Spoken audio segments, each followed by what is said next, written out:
ہوں.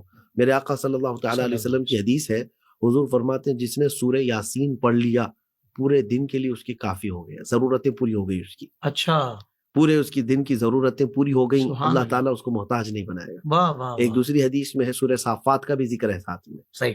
اور پھر جو ہے اللہ کے نبی صلی اللہ تعالیٰ علیہ وسلم فرماتے ہیں کہ جس نے سورہ واقعہ کی تلاوت کی، اور پھر یہ بھی فرمایا کہ عورتوں کو بچوں کو سورہ واقعہ کی تلاوت سکھاؤ. اللہ اکبر، اللہ اکبر. ایک حدیث پاک ہے، یعنی یہ جو اہمیت ہے بتا رہا ہوں میں کہ کتنی صورتیں ایسی ہیں.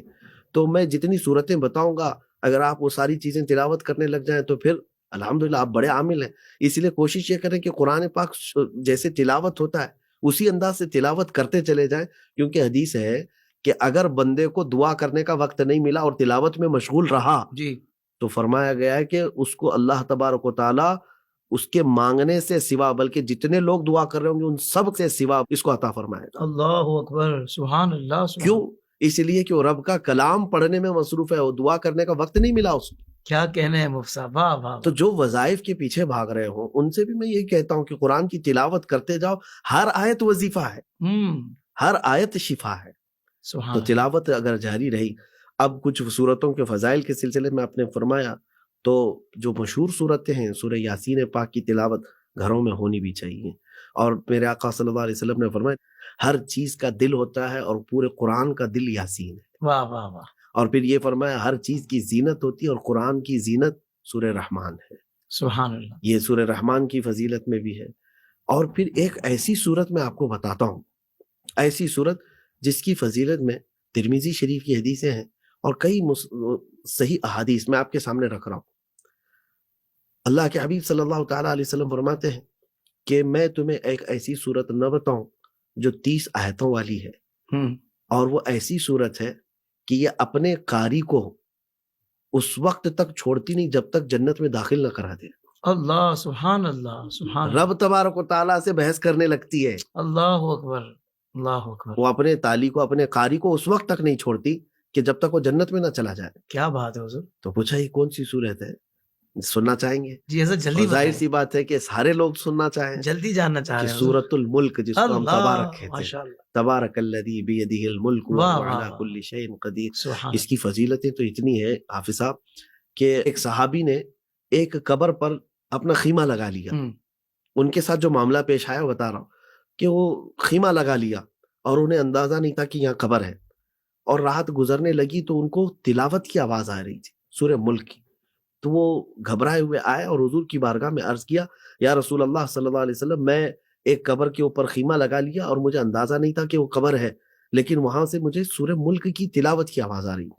اللہ کے حبیب صلی اللہ تعالیٰ علیہ وسلم نے فرمایا کہ ہاں یقیناً سورہ ملک قبر کے عذاب سے بچا لیتی. سبحان اللہ، سبحان اللہ.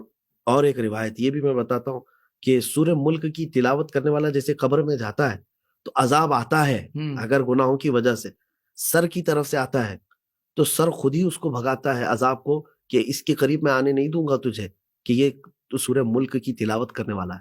واہ واہ. بازوؤں سے آتا ہے تو بازو اس کو عذاب کو ٹال دیتے ہیں کہ نہیں ہم تجھے قریب آنے نہیں دیں گے کہ یہ سورہ ملک کی تلاوت کرنے والا ہے. اللہ اکبر. اب اور ایک فضیلت سنیں مزے کی ہے. اعلیٰ حضرت فرماتے ہیں کہ سورہ ملک کی تلاوت کا آپ نے اس کو فضیلتوں میں لکھا بھی ہے کہ یہ ایک ایسی سورہ ہے، نور والی سورہ، کہ بندہ جو روز تلاوت کرتا ہے سورہ ملک، دیکھیں میں کہتا ہوں نوجوانوں سے کہ اس سے بہتر دوستی کیا ہے جو تمہیں قبر میں بھی نہیں چھوڑتی ہو. واہ واہ واہ. دنیا کے دوست تو جنازے میں آ جائیں گے اور مٹی ڈال کے چلے جائیں گے، گھنٹہ بھر بیٹھتے نہیں کوئی. جتنا بھی عزیز ہو کہو اس سے کہ میری قبر میں تو بھی ساتھ بیٹھ جا، جس دن میرا انتقال ہو. آئے گا کوئی؟ ارے ماں نہیں آتی، باپ نہیں آتا تو دوست کیا خاک آئے گا. دنیا میں ہمارے سفید کپڑے پر دھول لگنے نہیں دیتے، لیکن یہی دوست ہم پر خاک ڈال کر کے جا رہے ہیں. تو یہ ایک بڑی عبرت کی چیز ہے. اس دن کون تمہارے ساتھ ہے جب تختیاں بند کر کے اندھیرے کمرے میں تم کو چھوڑ کر دنیا رخصت ہو چکی ہو. گھبراہٹ اور وحشت کا عالم ہے. فرماتے ہیں کہ جو سورہ ملک کی تلاوت کرنے والا بندہ قبر میں جاتا ہے تو جیسی وہ قبر میں پہنچا یہ رب کی بارگاہ میں گئی، رب تبارک و تعالیٰ کی بارگاہ میں جاتی ہے اور پھر یہ بحث شروع کرتی ہے کہ مولا اس کو قبر میں عذاب نہ دینا، وہ روز مجھے تلاوت کرتا تھا. کہا جائے گا کہ نہیں اس کے فلاں فلاں گناہ ہے تو وہ کہنے لگتی ہے کہ نہیں تو رب تعالیٰ یہ بتا کہ میں تیرے کلام کا حصہ ہوں یا نہیں. ہائے ہائے ہائے ہائے. رب تعالیٰ فرماتا ہے تو میرے کلام کا حصہ ہے. ہم، تو یہ کہتی ہے کہ اگر میں تیرے کلام کا حصہ ہوں تو مجھے تلاوت کرنے والے کو چھوڑ دے, کیا بات ہے مفتی صاحب, واہ اس کو بخش دے. یہ دوستی کا حق ادا کرتی ہے. سبحان اللہ سبحان اللہ. یہ دوستی کا حق نہیں ہے تو اور کیا ہے. اللہ اکبر. تو جھگڑے کا لفظ آیا ہوا ہے ہم، کہ سورہ ملک بحث کرتے کرتے یہاں تک آئی کہ رب تبارک و تعالیٰ فرماتا ہے کہ جا, جو تجھے تلاوت کرتا تھا اس کو میں نے بخش دیا. واہ واہ واہ. مجھے لگ رہا ہے مفتی صاحب ساری نیت کر رہے ہیں آج تو بالکل انشاءاللہ یہ فضیلت سن کر. فرض ہے اخلاقی طور پر ہر سننے والے کو ہاں کہ ایسے دوست کو کون نہیں کیا کون بات چھوڑنا ہے. چاہے. واہ واہ واہ. اب سورہ ملک کہتی ہے اب سو جا, تیرے لیے میں نے اللہ تبارک و تعالیٰ سے پیغام لایا, اور پھر اس کے بعد اس کو بچھونے دیتی ہے, اوڑھنے دیتی ہے اور ساری چیزیں.